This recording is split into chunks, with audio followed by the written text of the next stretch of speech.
Hello and welcome to another video from Wildland Saw. Today we're going to be shooting the stubby out of the FireQuick Launcher III. So you got your PPE on.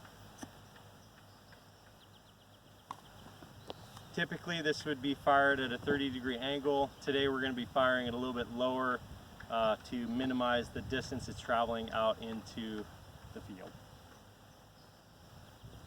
And you want to state that you're firing so that everybody knows around you. So, firing operation continuing.